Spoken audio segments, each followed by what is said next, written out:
Shalom, selamat siang. Saya yang bernama Santa Jojor Banjarnahor.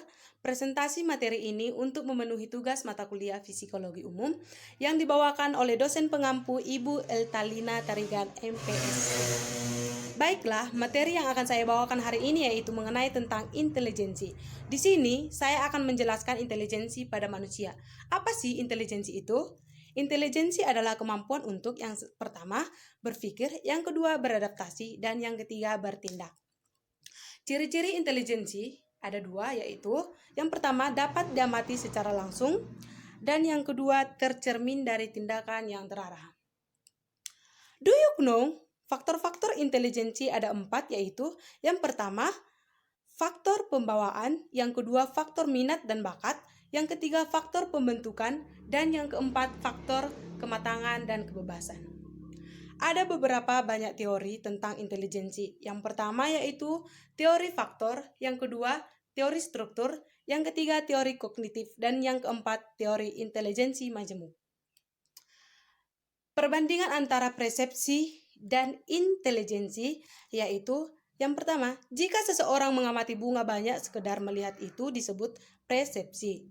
Tetapi jika ia mengamati bunga sambil menghitung, menganalisa, dan membandingkan itu disebut intelijensi.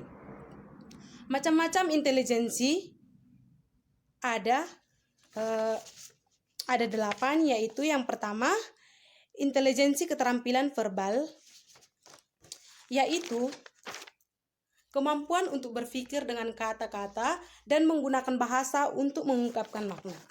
Yang kedua, intelijensi keterampilan matematis, yaitu kemampuan untuk menjalankan operasi matematis. Yang ketiga, intelijensi kemampuan ruang, yaitu kemampuan untuk berpikir secara 3 dimensi, cenderung berpikir secara visual. Yang keempat, intelijensi kemampuan musikal, yaitu kepekaan terhadap pola tangga, nada, lagu, ritme, dan mengingat nada-nada. Yang kelima, intelijensi keterampilan kinestetik tubuh, yaitu kemampuan untuk memanipulasi objek dan mahir sebagai tenaga fisik. Yang keenam, intelijensi keterampilan intrapersonal, yaitu kemampuan untuk memahami diri sendiri dengan efektif mengarahkan hidup seseorang. Yang ketujuh, intelijensi keterampilan naturalis, yaitu kemampuan untuk mengamati pola di alam serta memahami sistem buatan manusia dan alam. Dan yang terakhir yaitu intelijensi emosional, yaitu kemampuan untuk merasakan dan mengungkapkan emosi secara akurat dan adaptif atau seperti memahami perspektif orang lain.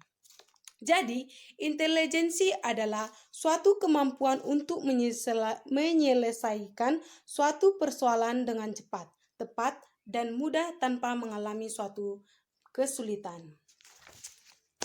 Baiklah, sekian hasil presentasi dari saya.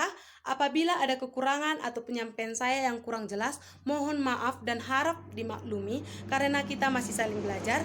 Saya yang bernama Santa Jojor Banjarnahor mengucapkan tetaplah jaga kesehatan dan tetaplah di rumah. Tuhan Yesus memberkati. Sekian dan terima kasih. Shalom.